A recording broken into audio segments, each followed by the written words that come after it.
nirmala ka nyam biya kamal ka no online TV channel an wale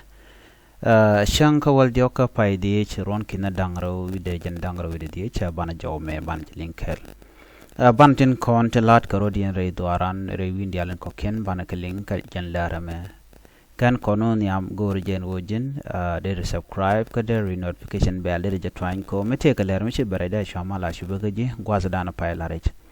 bana jaw me bana jelingo gwa ngay ne jenu kum South Sudan ke jen gwas me targede ko targene nuare kan konore ler kana me ngay kone no nuare gor kon man medit gor kono bana chonkel gor kon dupten kontin de kon gwanter de kono juj keke no ngay ne jenu choidan jaten are ler kana me biaten kon telat ko rien biakling dung mela kono me de lo mat ko rodan de kon gwanter de kono don ka juj men toga temre doaran gore mat gore liang gwaya man ban lat gwa same shala do nene cha jang to shop ka waro shaganak jang dang waro shaganak kane wal baro titaka bot kake re win mishal ke wuryang payam kurumbek nos lake estate ke sunday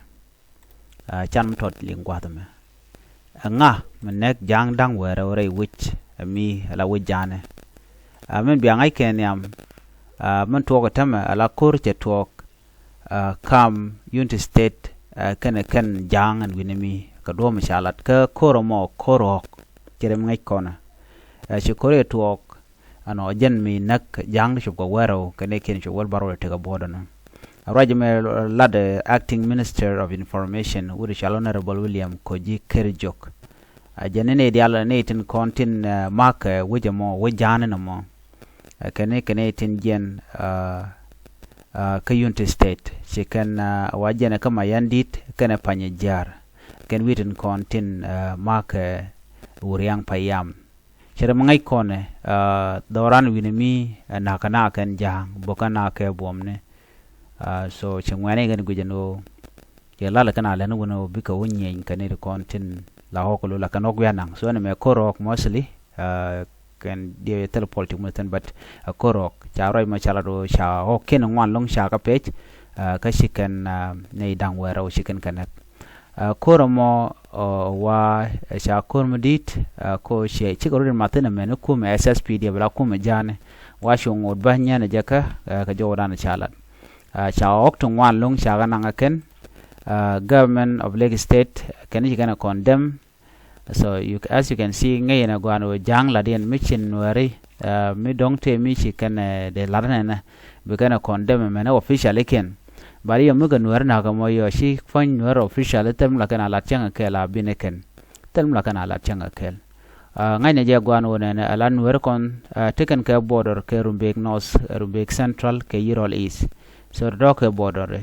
kan border to jen kan goda kon la kan wi ajekten don bu wo je kwa da danen me na kretin no bo ken babu ko lium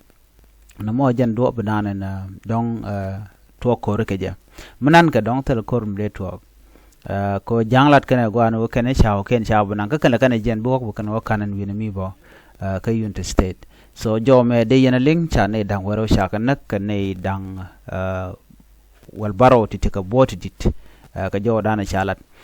Gabriel Majogbol commissioner of Panye Jar County Rewiki into state chalado nene janisha confirm no she use ka county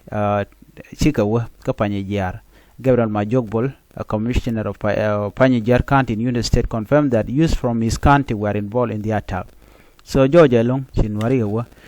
ko sha de cha de nak bang so chicken wari kurmo kanede kono nyenke kume SSPDF ka kanede kontin nyen boka hali jan kandial dukken ke ajen do badanan chala da mo meno dien biya ngach na me ala mission wari nyinga jangan gwanamo ala jang la kane jang ne de SSPDF ajen shane no shikan ga jaka mani mani helicopter wana wa kan nang ne gwech naka god naka men so na me retaliation kan war kono na ka ja so jen man to kono mo bi ngaj bon o kant ni cha ka level no take o style like unfriendly ala minyo no win waren je ka win wara go win waren je ka witen kon tindi chunkel ka jang tin chunkel ka kirmi yadit jo me de yena len ka ta dana chi titi chiwen lat ke ja jo de yena balen gwasa me chala do te ka shek me te garuna jen de judo chaja yen ko sharan yat re bar ki gwat mat ka kwang ten re bar ka no wa charan che yaten ko ngom no na me to ka yambio gwan me na men la kana ko bar but chega me mukura la nege jen police officer so jen amanyo to gwada me kwang chegwa jen chaje yen kurun dang bakel en chega mo lo betere te jen kurun dang bakel ka men jek andan en chalat no an chega me men chalat do jen cherek mi di long che jalat ko tel ramimo me de rande jo yat che do brana lo jen yedaran ne ke ron kina dangro wi jen dangro de ala chagu jen o jen de je chai ko ko ko jen dangro de kel ala blood compensation ko jen ko step ne ran ki yedan ran ko ngom ngeje no cha chu gu jen o ko ngot ba yi yene je ka bi she man bu kan ok jen dangro wi de kel bu kan go yorpin malare gwat me la ran la mi jegla le de yo baw mane she manaten no la ne men lotke gwat me ne ko jen en gwat ran to ko tine bar she man la no dong de konte ka bar en gwat mo bukor bo to den baran ba jo yeten dong bural ba to ko gwa yon she jen she ko kon rege kwide me jena wa te yo ti kina dangro no 2000 South Sudanese pound to gore ka ramshal Peter en shegmo wan gwal mo ko chaje lugo no kamje yo no sho kamne Peter ka bom jen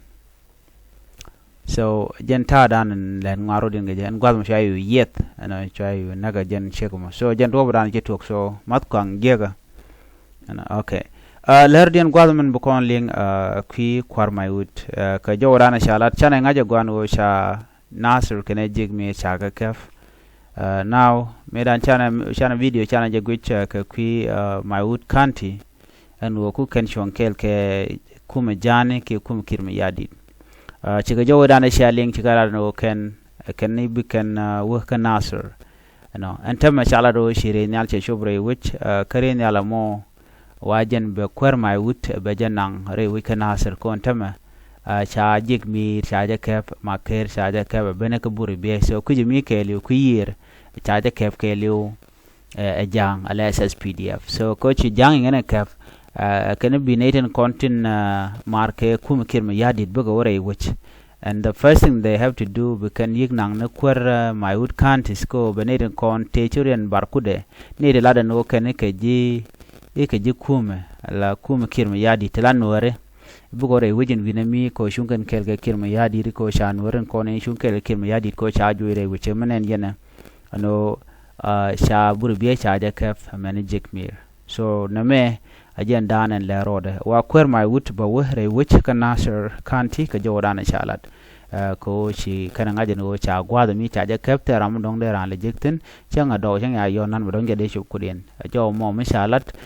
ka order jena ka kirma yadit ne rewe ke juba ka nen wer kon chunga je kel lan wer kon tin chunke kuma kirma yadit so jo me mi chora la de no mo wa bi ke yegwa ka Nasir no kwal ku je no me wal ne kan ngai ban man chala ne chala no ken bu wa ngwanden gwasa me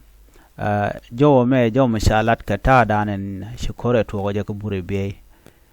be kur dan to tin jen wa pot mla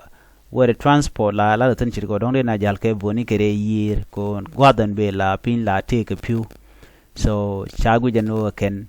la gwa ba use the ken and bure be ba bunu ba ka kan gatin bukan lokula kan winten ko ken aman cha kula tub gwad man go liang wa ken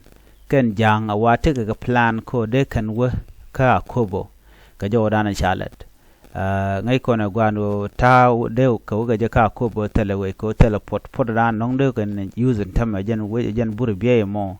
alum nyu da gwano misha Nasir chaje ko occupy kan jang ko tam tele civilian ten gwado mo kan ko rin ti yere kan jang dong mi teram de ku ye dong da ka ngene ko ngai kon ngene bo they are very sneaking okay la ken malaw bi ko re yer bi ko de bi ken dong de rande bun ko mai de bo ku yer wir mi ko ngai jen go yo yang yaw ma ko de gan la ul lut kare join so man cha kulat gwas me wa jang te ka plan ko bu ka ko bo ka jen duop buri bi mo especially time bi benane en wo mu we pin we olel bi ga jen ka pin kare ko bi ga jal ga wer ka kariat no so na me amla roda so gor jen wo akobo county david and der shunga gaten kon barlat ka gwasen be ko jang te ka buri bi te ka sspdf te ga plan ko bu ko en winami ala plan dien always kan jang o mishika in road area leka bi kan ren al buka area leka ka torbel do patel torbel bo so bat bu ko ka kwaken so bi ren bo bok ka jal ka pin kan e kon la jang jen do branen let kan bat kon gor kon bara area leka ko mite to gwane ngajen okay ne mabatwok ka ngu la bia obstacle run men bu kondek men yam ajen mishal ka me helicopter de jannak refugee de nak mai ko ken mi chagar yala ka go chaga station gwan mo go mi chigan wo bokan ja tok de chwari ken ja ka ne to wan ko ren yal ken mi ja pan ja to mai ren yal ko ken de ka dwal ka ben barantama she wi dan je de ten la kon gunya e jang bo ben ka pin but jang use ken helicopter ja la ngara de no ne ja la power yana nyok use ken babur shirke ta dung ta da mo babu ta da mo pain la bong ne jana nan so on babur be chala orar bo la bogre yer mi sha ngai ba chalo dei bo la da bar so gor je no kon werde kon yik chonkel lama dan ba kon nek goli kel simi to ka nasir che to ka panga che to ka mayom so den chonkel mo kon chonkel ti dial bu ka go tel yang bu kon le jek anyong na me we ka civil war already cha civil war lo ba la ko jak mo kor mi da long ba